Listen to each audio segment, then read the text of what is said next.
Hello, welcome back. We are in Numbers chapter 6, and this is about vows, the Nazarite laws, and making vows to God. And we're going to tie this into the New Testament and see what Paul did in regards to this. And again, I know I sound like a broken record, but when you learn the patterns of the Old Testament, the New Testament opens up. It's a lot like my analogy of a house. What the house was designed for is better than what we're using it for, even though we're happy with the house. We don't feel like we got cheated, mostly because we didn't know what the original design was.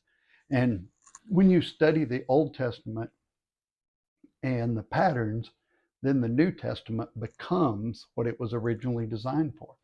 It's pretty exciting. And you're on your way there. You've studied Genesis, Exodus, Leviticus, the book of Acts, and now you're going to study the 6th chapter of Numbers. So keep going. I'm going to read from the Complete Jewish Bible only because I want to. There's not really, well, there is a couple of good reasons, but you don't care what they are, so we're just going to roll with it. I think the wording's just better. It's a little bit more true to the original and to the Hebrew meaning. So here we go. Adonai said to Moshe, "Tell the people of Israel, when either a man or a woman makes a special kind of vow, the vow of a Nazir, consecrating himself to Adonai, he is to abstain from wine and other intoxicating liquor. He is not to drink vinegar from either source.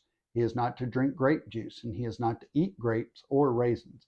As long as he remains a Nazir, he is to, and that's just Hebrew for Nazarite, he is to eat nothing derived from the grapevine, not even the grape skins or the seeds.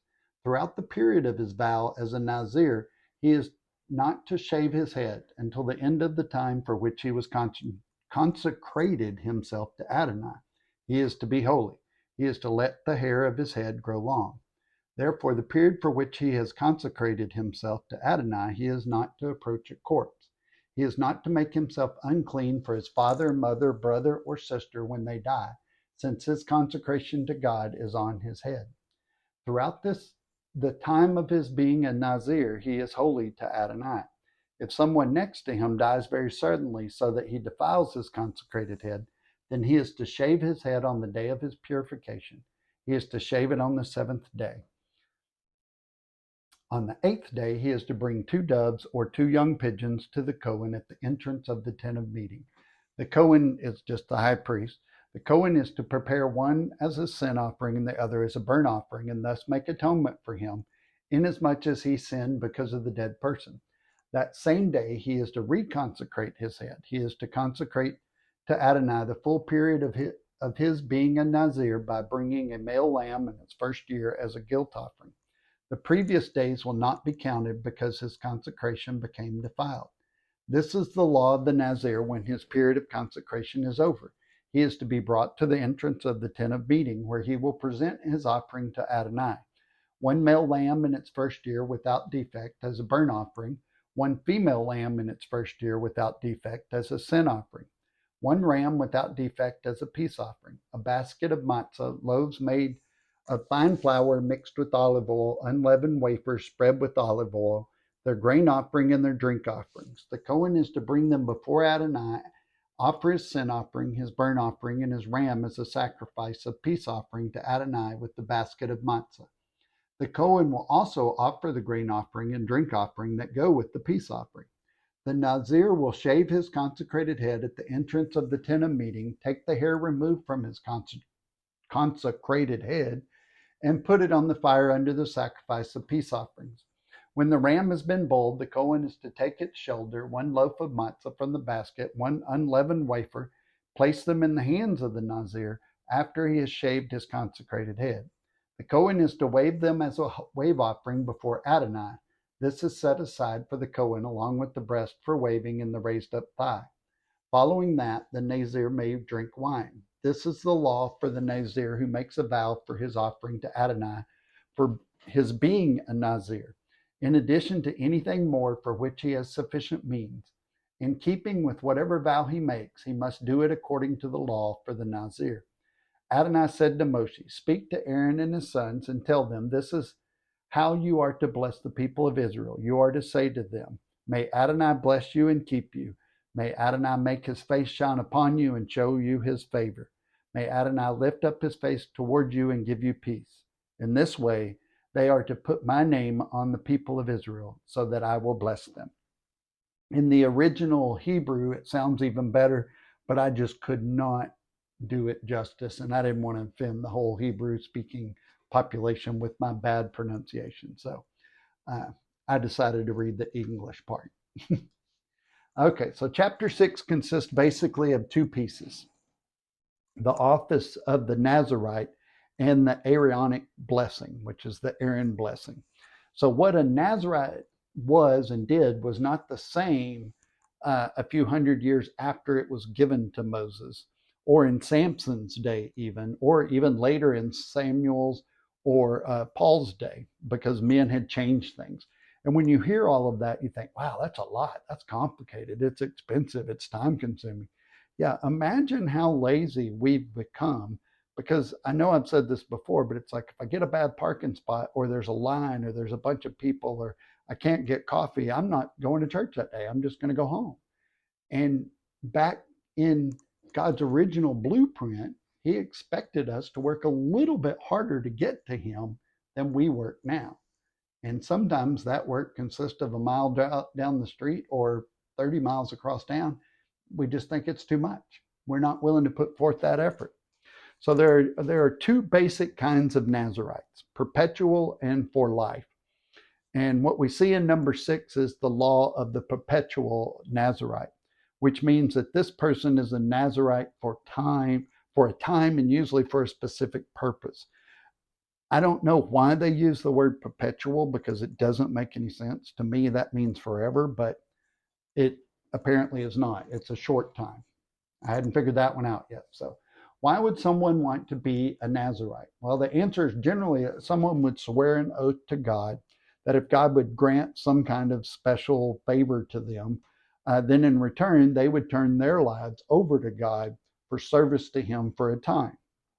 Now we see in Paul in the book of Acts joining with the 4 men that must have in some way violated their Nazarite vows. So in Acts chapter 21, verse 20 through 28, it says this. Let's see. After hearing this, they praised God, and then they said, "You know, dear brother, how many thousands of Jews have also believed, and they all follow the law of Moses very seriously. But the Jewish believers here in Jerusalem have been told that you are teaching all the Jews who live among the Gentiles to turn their backs on the law of Moses. They've heard that you teach them not to circumcise their children or follow other Jewish customs. What should we do? They will certainly hear that you have come. Here's what we will do. We will have 4 men here who have completed their vow. Go with them to the temple and join them in the purification ceremony, paying for them to have their heads ritually shaved. Then everyone will know that the rumors are false and that you yourself observe Jewish laws. As for the Gentile believers, they should do what we already told them in a letter. They should abstain from eating food offered to idols, from consuming blood or the meat of strangled animals, and from sexual immorality." This is one of the reasons that modern day pastors say that sexual immorality is the main important thing, because they don't believe that there's any sacrifice to idols anymore, and they don't believe that people would consume the blood of animals. So they picked that one as the most important one of God, when it really wasn't. It was really idolatry. But side note, so Paul went to the temple the next day with the other men. They had already started the purification ritual, so he publicly announced the date when their vows would end and sacrifices would be offered for each of them. The 7 days were almost ended when some Jews from the province of Asia saw Paul in the temple and roused a mob against him. They grabbed him, yelling, "Men of Israel, help us. This is the man who preaches against our people everywhere and tells everybody to disobey the Jewish laws. He speaks against the temple and even defiles this holy place by bringing in Gentiles." What I love about that verse is they're basically saying, here's somebody who won't follow the law, we should kill him. And we think it's okay to not follow the law. We're not bothered by anybody not following the law. Okay, Brandon, get back to Numbers. Let's stay focused on the Nazarite vow. So this concerns 4 men who had been defiled, basically. So we're told that Paul also had his head shaved and went through the purification procedures with these men. This meant Paul had taken the vow of a Nazarite. It was not permitted to just join other people in their purification rituals. You had to take the vow too. Part of the reason James had Paul do this was because Paul was going to be walking around Jerusalem bald headed. So everyone knew that a bald head meant that it was a walking billboard, basically, to show that Paul was following the law of Moses. That was a great indication. When you saw someone, you were like, oh, well, he's following the law of Moses. So we even see Paul at the end of a Nazarite vow in Acts 18:18, and Paul, having remained many days longer, took leave of the brethren and put out to sea for Syria, and with him were Priscilla and Aquila. In Caesarea, he had his hair cut, for he was keeping a vow. And that's Paul. Everybody says Paul's the first Christian and all that, and he gave up the law. But here it is in Acts, he's following it too. So a Nazarite was just any ordinary Israelite who made a choice to dedicate themselves wholly to God for a specific time period. The main attributes of a Nazarite were they abstain from strong drink and wine, they can't even eat grapes, they are not to cut their hair, and they're prohibited from touching a dead body. By means of his vow, he is given a status equal to the priest, though not a priest. So we'll see some things that were prohibited removed and others added, but these were not a God thing. They were a man thing. We add rules and take away rules all the time. Simply being in the room with the dead person was enough to contaminate and terminate the Nazarite vow. So the time of a Nazarite vow started all over again. So there's a phrase at the end of verse 12 that most Bibles say the previous days will not be counted. The Hebrew says his Nazir, Nezer, became defiled. His Nazir refers to the hair of the Nazarite because the sign of the consecration of a Nazarite is his hair, just as the sign of the high priest's consecration is his special hat, or consecration. I don't know why I can't say consecration, but the hair was seen as very important to Middle Eastern culture. Hair was considered the sign of a man's vitality and life force. That's why we get so upset when we start losing it. Hair in a pagan world was often given as a burnt sacrifice to the gods and goddesses also. It was the hair that carried the defilement that a Nazarite might incur.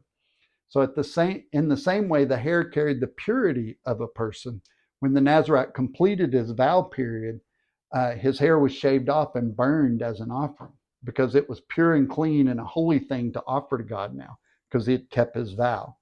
So we get the full ritual of the Nazarite in verses 13 through 20, and he brings the 4 main sacrifices: the burnt offering, the grain offering, the peace, and the reparation offering that we all learned about in Leviticus. So it cost the Nazarite 3 lambs in total to end his vow, a reminder of how costly it is to set yourself apart for God. It takes something. There should be a sacrifice there.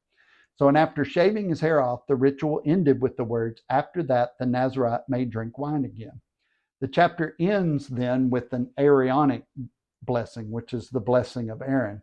This blessing was spoken at each day following the morning sacrificial offering. This blessing is an early Hebrew poem, and that's one of the reasons I didn't try to read it in Hebrew, because it's beautiful when somebody that knows what they're saying says it. It's much prettier, so I didn't want to ruin it. The blessing is basically God bestowing on his people the things he counts as important and good for us. And when we read scripture, we find that blessing generally consists of good health, land, safety, sufficient food, and children. Blessing is a verb too. Now, it involves action. God feeling good towards us isn't blessing us. Would you want God to feel all fuzzy for you, but then not give you what you need? I mean, that doesn't really help you. He blesses us with protection and grace and peace. In Hebrew, it is protection, grace, and shalom.